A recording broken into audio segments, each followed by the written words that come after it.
오늘 은혜 받고 성취될 하나님의 말씀은 민수기 21장 21절에서 32절 말씀입니다. 민수기 21장 21절에서 32절 말씀. 이스라엘이 아모리 왕 시온에게 사신을 보내어 이르되 우리에게 당신의 땅을 지나가게 하소서. 우리가 밭에든지 포도원에든지 들어가지 아니하며 우물물도 마시지 아니하고 당신의 지경에서 다 나가기까지 왕의 큰 길로만 지나가리이다 하라. 시온이 이스라엘이 자기 영토로 지나가을 용납하지 아니하고 그의 백성을 다 모아 이스라엘을 치러 강야로 나와서 야하스에 이르러 이스라엘을 치므로 이스라엘이 칼날로 그들을 쳐서 무찌르고 그 땅을 아르논에서부터 야복까지 점령하여 암몬 자손에게까지 미치니 암몬 자손의 경계는 견고하더라.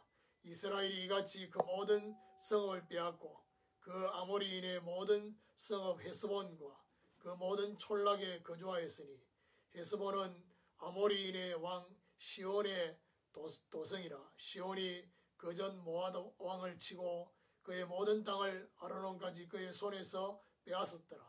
그러므로 시인이 읊어 이르되 너희는 헤스본으로 올지어다. 시온의 성을 세워 견고히 할지어다.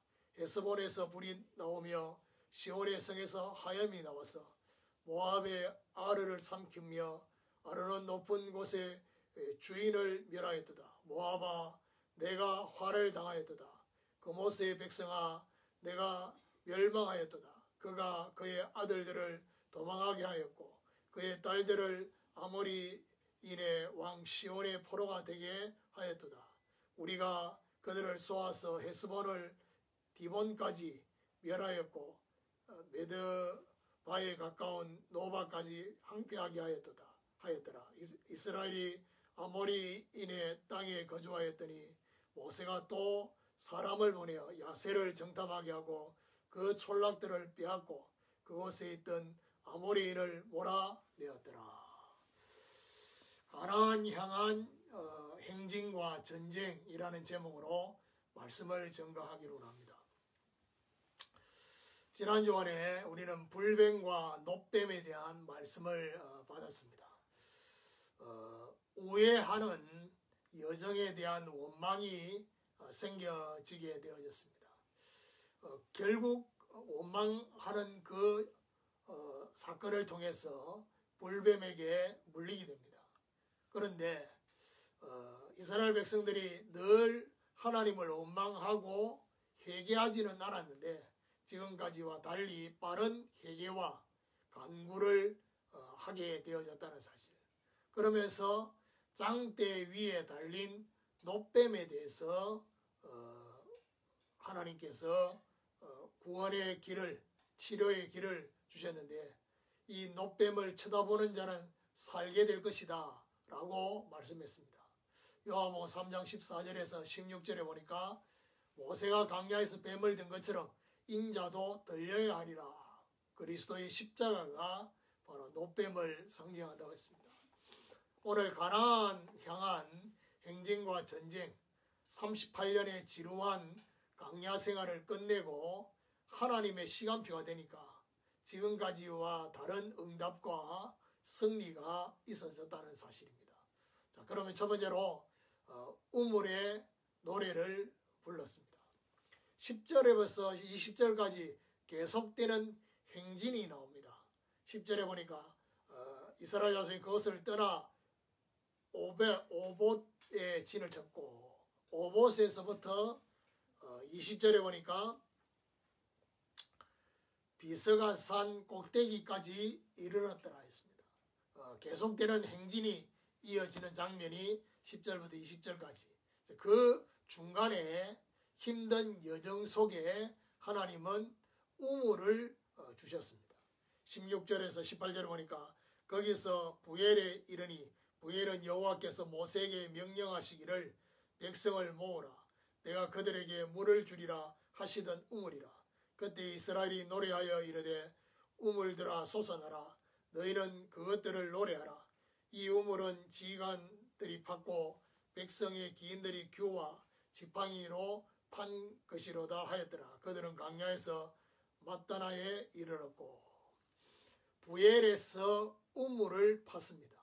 지금까지는 하나님께서 원망을 하고 난 이후에 물을 주셨죠.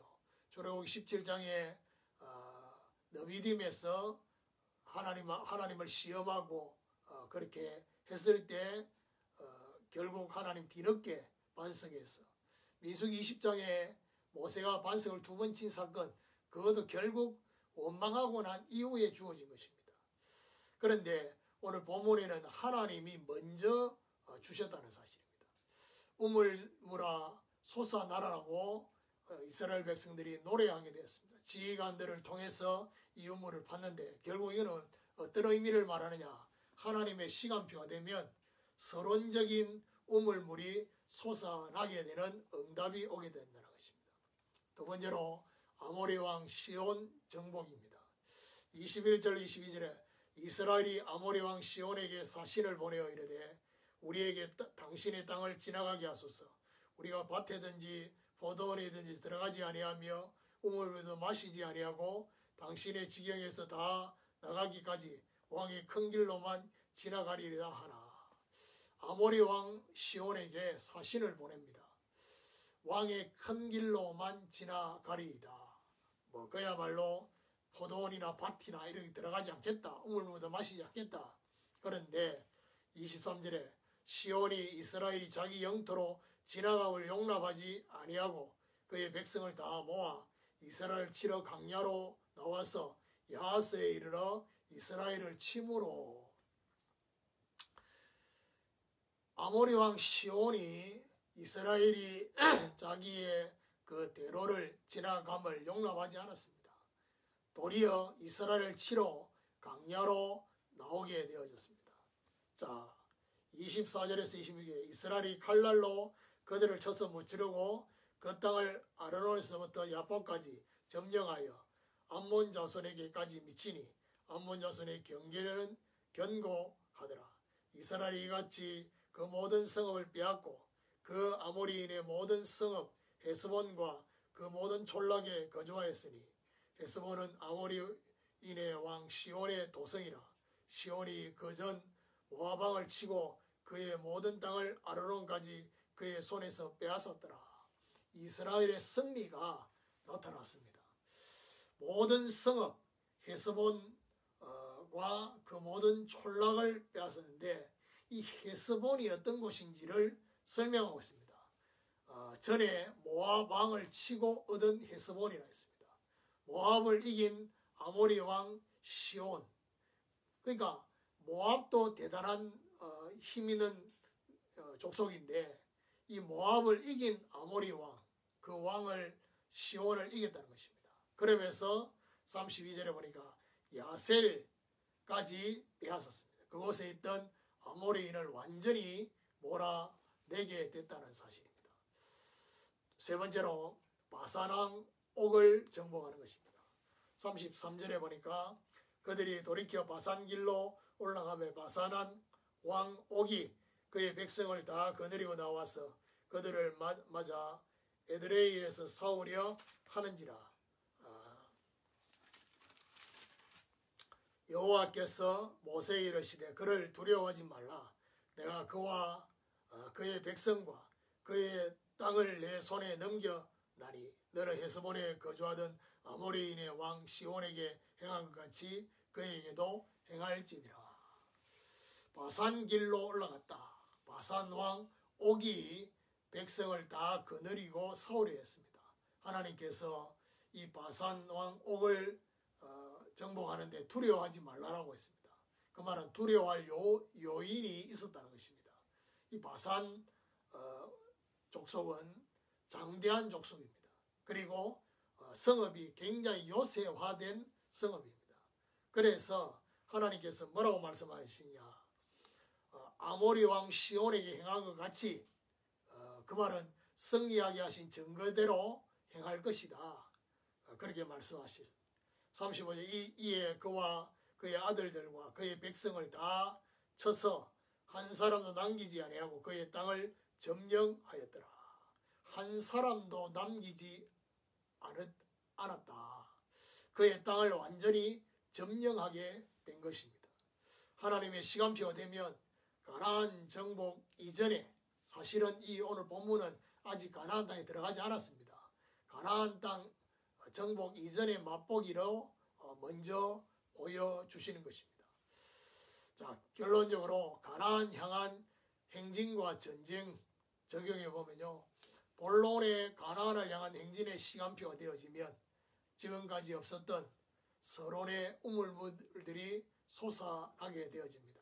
결국 지난날은 이스라엘 백성들의 상태와 준비가 안 됐다는 것입니다. 계속되는 원망의 반응들 속에 있었던 그의 부모 세대들이죠.